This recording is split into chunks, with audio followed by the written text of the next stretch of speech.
They rejected Caleb Turner before 9 o'clock, and before 10, the machine they could not save would answer only to his hands. At 8:40 on a bright Tuesday morning, Caleb walked through the glass doors of Hayes Sterling Motors with an old folder under one arm and his 6-year-old daughter Maddie holding his other hand. The showroom looked expensive enough to make ordinary footsteps feel too loud. White floors reflected the ceiling lights. Polished SUVs sat beneath soft spotlights. A chrome logo hung above the reception desk like a promise that everything inside the building had already been chosen carefully. Caleb did not look chosen. His blue work shirt had been washed too many times, the cuffs were faintly frayed, and there was a small line of grease beneath one fingernail that would not come clean no matter how hard he scrubbed. Maddie wore a yellow sweater, carried a blue lunchbox against her chest, and held a tiny yellow toy car in her pocket because the babysitter had cancelled at 7:10 and there had been no one else to call. Caleb had apologized twice to the receptionist before sitting down. He did not explain more than necessary. Men like Caleb learned that too much explanation could sound like begging, and he had promised himself he would never let his daughter hear that sound in his voice. Derek Mallory kept them waiting 11 minutes, though his office door had been open the entire time. He was the general manager of the dealership, clean-shaven, smooth-faced, wearing a fitted navy suit and the expression of a man who believed judgment was part of leadership. When he finally stepped out, he looked at Caleb's folder before he looked at Caleb. Then he looked at Maddie. That look lasted half a second too long. "You brought a child to an interview," Derek said. Caleb stood. "Her school had a late start. I can still do the interview." Derek opened the folder while walking, not inviting Caleb into the office, just standing near the service hallway where two younger employees could hear. He flipped the first page, stopped at the employment gap, and smiled without warmth. 2 years out of a dealership environment. Freelance diagnostics. No. Current manufacturer badge. No recent certification update. Caleb kept his hands at his sides. "I still work hybrid control systems." Derek closed the folder before the second page turned. "This is a premium dealership. We are not looking for a liability with a toolbox." Maddie's fingers tightened around the lunchbox. Caleb saw it. He took the folder back gently, as though Derek had handed him something fragile instead of an insult. "Thank you for your time," he said. He did not defend himself. He did not mention the nights spent repairing cars in cold garages after Maddie fell asleep. He did not ask Derek to read the page he had skipped. He only reached for his daughter's hand. Then, from the service bay behind them, a technician called out that the prototype SUV had gone dead again. The words cut through the polished showroom. Derek turned sharply. A second voice said the investor demo was in 18 minutes. Caleb stopped near the glass door. From the service bay came one small click, then nothing. Everyone looked toward the panic. Caleb listened to the silence after the click. Caleb Turner did not explain the last 2 years because the truth was too large to fit inside the kind of space Derek Mallory had given him. A man could not hand someone a folder and expect them to understand hospital chairs, school pickup lines, overdue rent notices, small shoes by the front door, or the way a child looks at an empty side of the dinner table and learns not to ask the same question every night.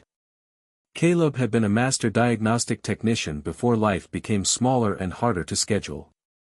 He had spent 11 years inside service bays, not the kind where men guessed and replaced parts until a problem disappeared, but the kind where a machine was treated like a sentence that needed to be read correctly. Hybrid control systems, high-voltage safety loops, performance engine management, sensor communication failures that looked like one thing and meant another. He had been good at all of it because he listened before he touched anything. That was what separated mechanics from parts changers. A parts changer saw an error code and reached for a catalog. Caleb heard the relay before the code appeared, noticed which module woke first, felt the pause between a command and a response. He kept a small black notebook in his toolbox, filled with diagnostic codes, field notes, voltage patterns, wiring sketches, and short phrases only he could read quickly.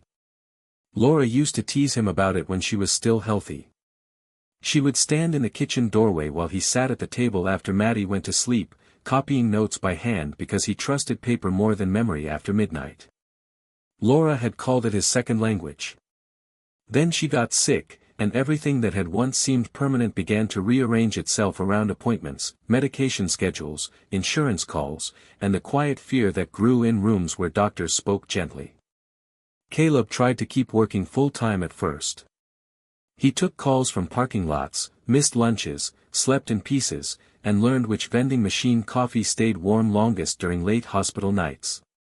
But Maddie was 4 then, and there were mornings when she clung to his shirt before preschool because she had already learned that adults could leave for reasons no child could fix. After Laura died, Caleb looked at the life that remained and made the only decision he could live with. He left the full-time dealership track. He took freelance diagnostic work, roadside electrical jobs, late-night hybrid resets, small repairs for people who paid in cash and thanked him with tired eyes. It was not stable, but it let him be there. He could walk Maddie into school. He could cook pasta before 7. He could sit beside her bed when she asked what her mother sounded like when she laughed. That was the gap in his resume. Not laziness. Not failure. Fatherhood. On that Tuesday morning at Hayes Sterling Motors, standing near the glass doors with Maddie's hand in his, Caleb did not think about proving Derek wrong. He thought about the rent due Friday, the lunchbox in Maddie's hand, and the small click from the service bay that did not belong to a dead battery. Then he looked down and saw Maddie staring at Derek's closed office door. "Dad," she whispered, "what is a liability?"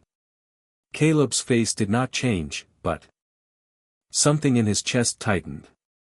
He knelt beside her in the bright showroom, surrounded by cars polished for people who would never notice them, and said, "It is something people do not understand yet." Then the prototype clicked once more from the service bay, and Caleb turned his head before anyone called his name. Hayes Sterling Motors had been built to make confidence look effortless.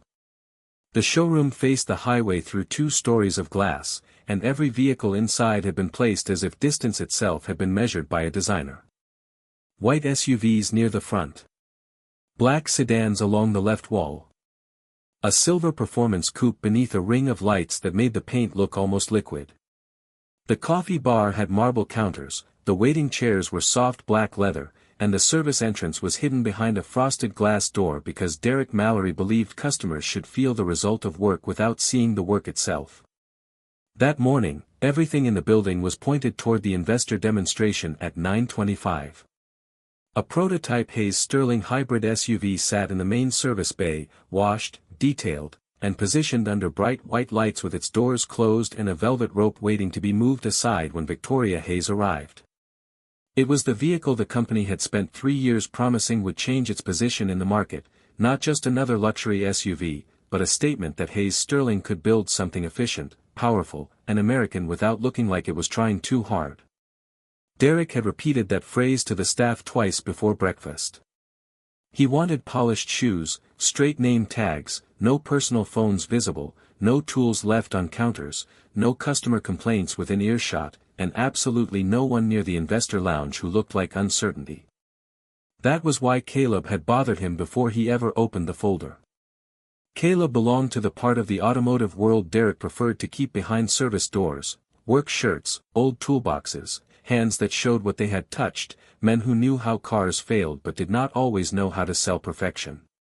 In the service bay, 3 technicians circled the prototype with diagnostic laptops and the stiff urgency of people who had been told not to look urgent. The first technician checked the 12-volt system and said the battery was fine. The second ran a scan and frowned at the communication fault that appeared, disappeared, then returned with a different module name. The third removed a trim panel near the passenger side footwell, looked inside, and put it back because nothing seemed obviously wrong. On the wall behind them hung an old laminated diagnostic flowchart from an earlier Hayes hybrid platform. A newer safety poster had been taped over the lower half of it, leaving only the top corner visible, yellowed at the edges. Caleb noticed it from the showroom side because old procedures had a way of recognizing the people who had written them. He said nothing. Derek moved quickly from the showroom to the bay, phone pressed to his ear, telling someone that the issue would be resolved before Victoria stepped out of her car. Behind him, Maddie stood beside Caleb with the blue lunchbox held tight against her sweater, still thinking about the word liability. Then the prototype clicked again, a single clean sound followed by absolute silence. The technicians looked at their screens. Caleb looked at the access panel on the right. Caleb did not move toward the prototype.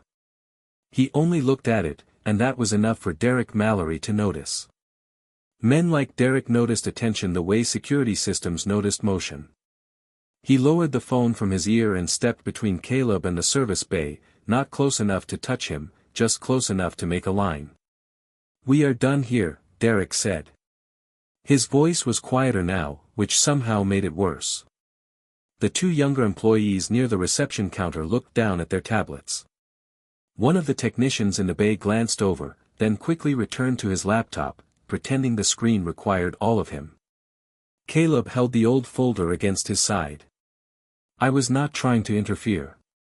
"Good," Derek said. "Then do not."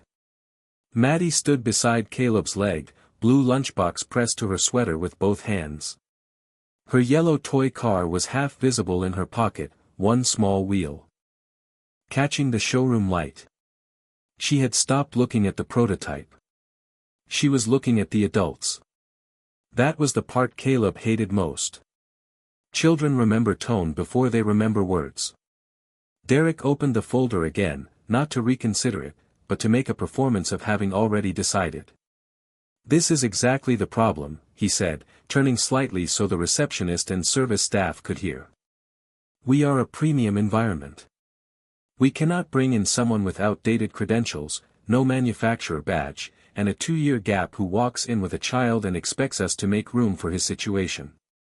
Caleb's face did not change. "I asked for an interview." "You asked for trust," Derek said. "Trust is earned here." The folder closed in his hand, but not cleanly. The second page slid loose at the corner and bent against the front cover. For one moment, under the white showroom lights, the top line of that page was visible.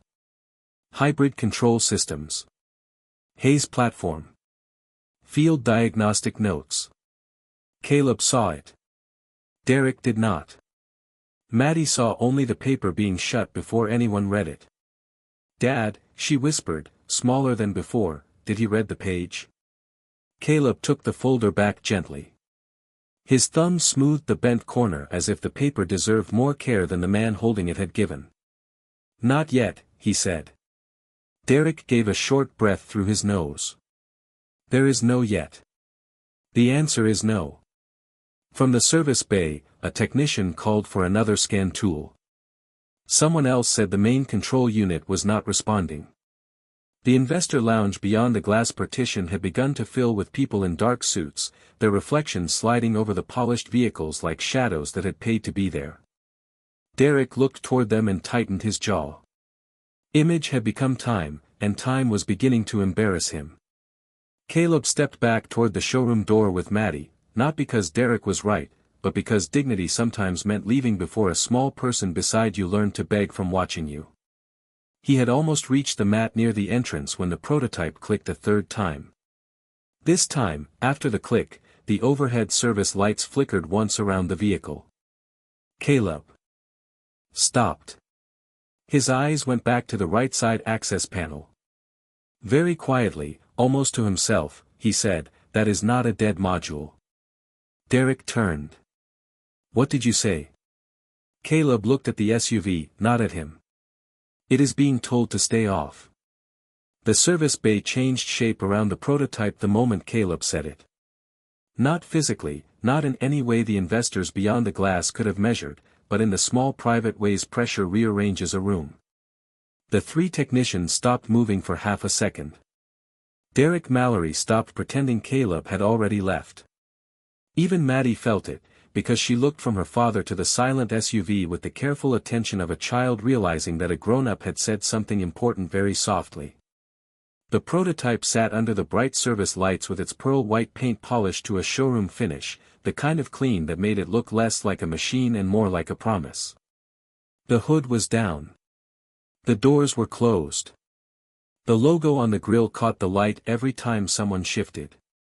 Nothing about it looked broken, and that made the silence worse. A dead car with smoke, leaks, or obvious damage gives people somewhere to put their fear. This one gave them nothing. It simply refused to wake up.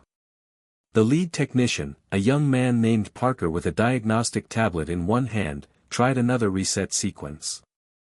The screen blinked, loaded, then returned the same communication fault under a different module path. "Battery is stable," he said, though no one had asked. 12.6 volts. High voltage pack isolated. No crash flag. No thermal warning. Another technician checked a fuse block for the second time, not because he expected a different result, but because repeated motion can look like progress when a manager is watching. Derek stepped into the bay and lowered his voice. "Find the problem." Parker swallowed. "We are trying. Try faster." Caleb remained near the threshold with Maddie, his folder under one arm, his eyes on the lower right side of the dashboard where the access panel met the console trim. The click came again, faint and precise. Relay engage. Relay release. Then the system shut itself away. Not dead. Protected. Caleb knew the sound because he had heard early Hayes hybrid platforms make the same decision years before, back when safety logic was still being tuned in field conditions and engineers wanted perfect diagrams while cars gave imperfect answers. He shifted the folder to his other hand. A corner of his black notebook showed from the side pocket of his old tool bag, the one he had brought in case the interview turned into a practical test. On its worn cover was a strip of faded tape, and inside it were years of codes written by hand, including one sequence that looked very close to the fault pattern now flashing across Parker's tablet. Derek saw the notebook and gave a short, humorless laugh. "Please do not tell me you keep secrets in a diary." Caleb did not look at him. "No secrets."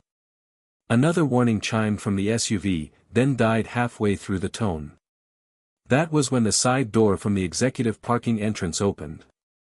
The air in the room tightened before anyone spoke.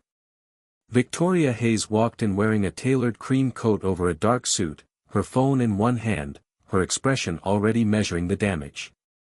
Behind her, through the glass partition, investors waited near the lounge with coffee cups and patient smiles that had started to thin.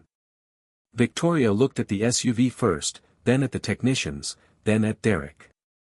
"Tell me it is ready." Derek opened his mouth, but nothing useful came out fast enough. Caleb watched the prototype. The diagnostic screen changed again. Same fault. New name. Same lie. Victoria Hayes did not raise her voice. She had learned early that a quiet question could do more damage in a room full of frightened professionals than shouting ever could. She stood just inside the service bay, phone lowered at her side, cream coat untouched by the grease and urgency around her, while every technician in the room seemed suddenly aware of his hands. Derek Mallory recovered first because men like Derek often mistook speed for control. "Minor control communication issue," he said. "The team is isolating it now." Victoria looked past him at the prototype. "How long?" Parker, the lead technician, glanced at the diagnostic tablet. Then at Derek, then at the investors visible through the glass. "We are not sure yet." That was the first honest sentence anyone from the dealership had spoken since Caleb walked in. Victoria heard it. Her expression did not change, but her attention sharpened. "The demonstration begins in 12 minutes. Derek stepped closer to her, lowering his voice as if privacy could protect him from the car. "We have it handled." From the threshold, Caleb said, "No, you do not." The room went still enough that the fluorescent light seemed louder. Derek turned slowly, disbelief crossing his face before anger could organize it. "You need to leave." Caleb did not move. Maddie stood beside him with the blue lunchbox held against her sweater, and he wished she were anywhere else, but life rarely waited for clean circumstances. Victoria looked at Caleb for the first time as more than background. Who is he? Derek answered too quickly. An applicant. Already declined. Why is he still in my service bay? Because he does not understand the word no. Caleb looked at Victoria, not at Derek. His voice stayed even. The module is not failing to start. It is refusing permission to start. Parker's eyes lifted from the tablet. Walter Briggs, the senior service advisor, had been standing near the parts counter with his arms folded and his glasses low on his nose. He was 64, careful, and old enough in the business to know the difference between a guess and a sentence spoken by someone listening to the machine. He looked at Caleb then, really looked at him, and something in his expression slowed. Say that again, Walter said. Caleb nodded once toward the SUV. The relay engages and releases. The control unit is awake long enough to protect itself. Something in the safety loop is telling it the isolation condition is unresolved. Derek gave a hard laugh, but no one joined it. He heard a click and invented a diagnosis. Walter took off his glasses. What is your name? Caleb Turner. The name moved across Walter's face like a file drawer opening. His eyes went to the old laminated diagnostic flowchart on the wall, the one half covered by the newer safety poster, then back to Caleb's folder in Derek's hand. Turner, Walter said quietly. Hybrid field notes. First generation Hayes platform. Derek frowned. What are you talking about? Walter did not answer him. Victoria did not look away from Caleb. Behind the glass, an investor checked his watch. Inside the bay, the prototype clicked once more and went silent. Caleb looked at the right side access panel. It is not asking for a new module, he said. It is asking why the old signal disappeared. For the first time since she walked in, Victoria Hayes stopped looking at the car and looked at the man her dealership had refused to hire. Victoria did not give Caleb permission immediately. That mattered. She looked first at the prototype, then at the investors beyond the glass, then at Derek Mallory, whose confidence had begun to separate from him in small visible pieces. The clock above the service desk showed 9:16. 9 minutes until the demonstration. A room full of people had been paid to make sure this moment did not happen, and yet the only person speaking in complete sentences was standing near the threshold with a child's lunchbox at his feet. Derek saw Victoria thinking and stepped into the space before the thought could become a decision. Victoria, with respect, we cannot allow an unapproved applicant to touch a pre-production vehicle. The liability alone, Caleb's eyes moved to Maddie for half a second. The word had found her again. She looked down at the blue lunchbox, one thumb tracing the plastic latch. Walter Briggs heard it too, and his mouth tightened. Derek, Walter said, stop using words you have not earned. The bay went quiet. Derek turned on him, stunned. Walter did not move from beside the parts counter. I remember the Turner field notes. First generation Hayes hybrid platform, isolation loop false lockout, manual wake sequence after interrupted cabin prep. We used that procedure for years. Derek glanced toward the old flowchart on the wall, half hidden under the newer poster. That does not prove this is the same man. Walter looked at Caleb. Did you write the access side diagnostic branch for the right footwell loop? Caleb did not seem proud of the question. Part of it. And the 5-second wake delay? Only after the first software patch failed in cold weather.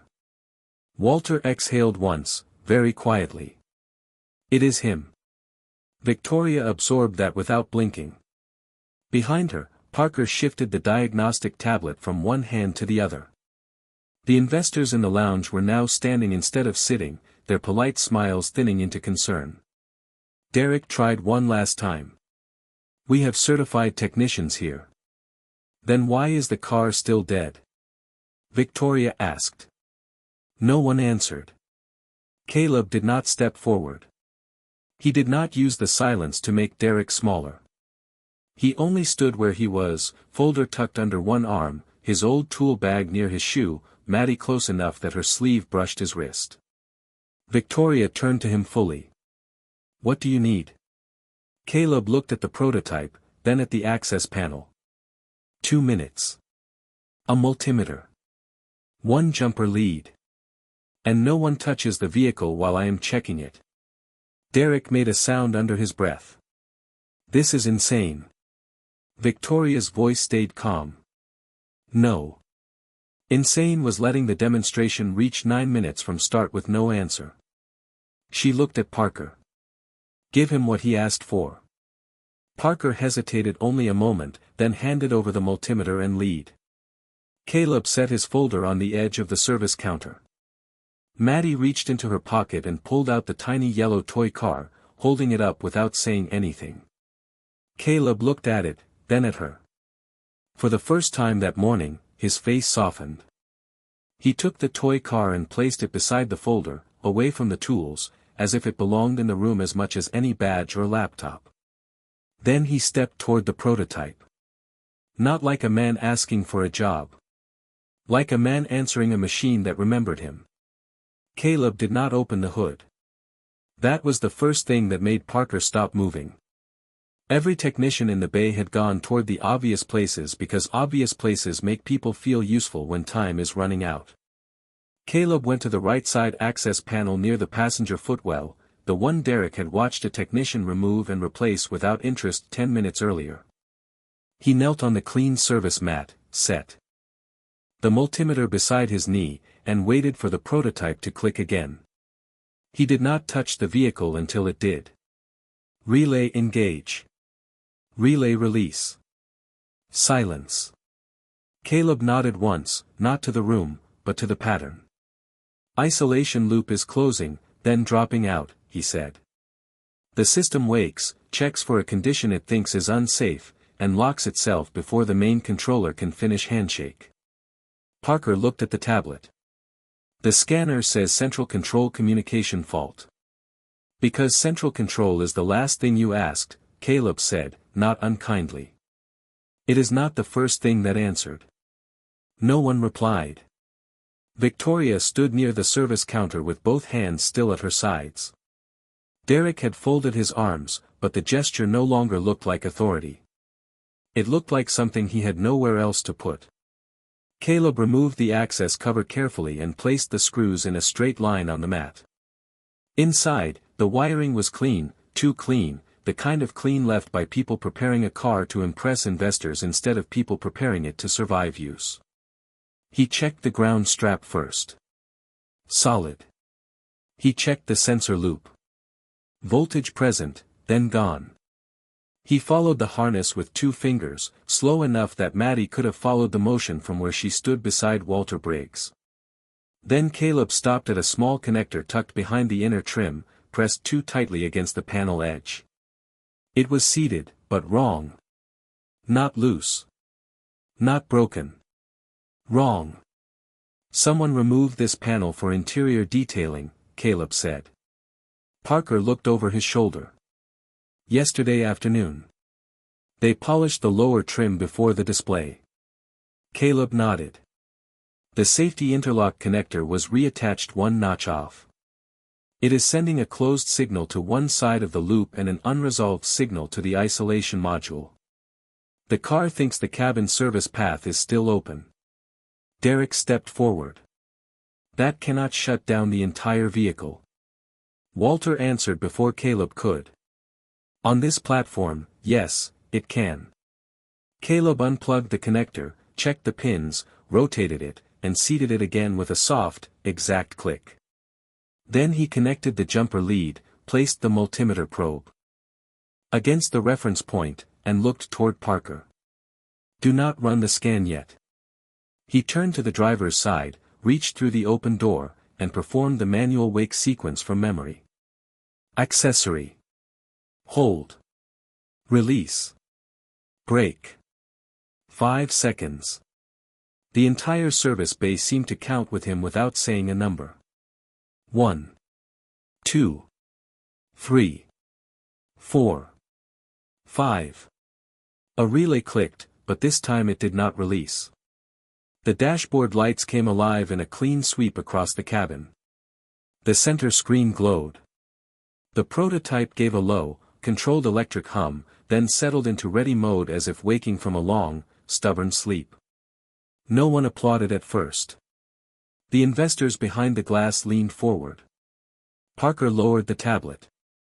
Derek stared at the access panel.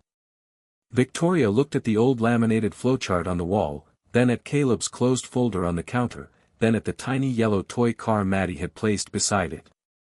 Walter Briggs spoke quietly, almost to himself. That procedure was his. Maddie did not look surprised.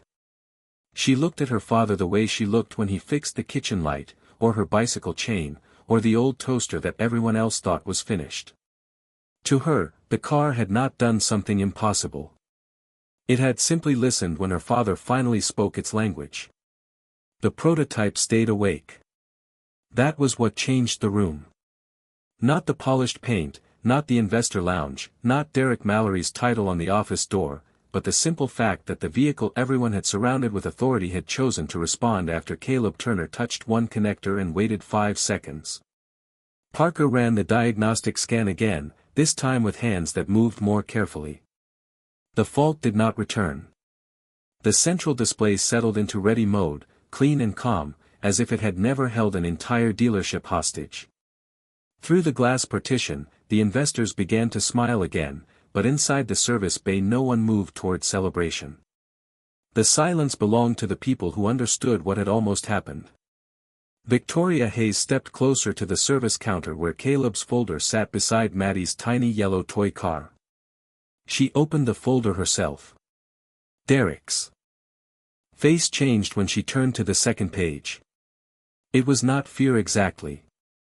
It was the expression of a man realizing that the thing he had dismissed was now being read aloud by consequences. Victoria's eyes moved down the page. Hybrid control systems. Hayes platform. Field diagnostic notes. First-generation isolation protocol. Her thumb paused near the line Derek had never reached. She looked at Caleb, then at the old laminated flowchart half covered by the newer safety poster. Walter, she said, her voice quiet, why is this procedure on our wall? Walter Briggs took a slow breath. Because we trained from it for years. And his name? Walter looked at Caleb before answering. It used to be attached to the field notes. After the restructuring, a lot of author credits disappeared from internal material. Nobody asked the technicians who wrote them. Victoria did not blink. The investor clock behind the glass moved closer to the demo time, but for once, she did not look at it. Derek stepped forward. Victoria, the process was followed based on the materials provided. His resume had a gap and no current certification update. Victoria turned to him fully. You closed the folder before page 2. Derek said nothing. You called him a liability in front of his daughter. Still nothing. Maddie stood beside Caleb, blue lunchbox against her sweater, watching adults finally hear a word she had asked about only minutes earlier. Caleb put one hand lightly on her shoulder, not to hide her from the moment, but to steady it. Victoria closed the folder with care and placed it flat on the counter. Effective now, you are removed from hiring decisions for this location pending review. Derek looked toward the technicians, as if someone there might object. No one did. Parker lowered his eyes to the tablet. Walter folded his glasses and put them in his shirt pocket. The investors beyond the glass were waiting, but Victoria stayed where she was. She looked at Caleb's folder again, then at the toy car, then at the man her dealership had nearly let walk out. We did not refuse an unqualified applicant, she said, not loudly, but clearly enough for everyone in the bay to hear. We refused the man whose work we have been using without remembering his name. Caleb did not smile. He did not look at Derek. He only picked up the tiny yellow car and handed it back to Maddie, because the moment was becoming too large for a 6-year-old and he knew how to return the world to something she could hold.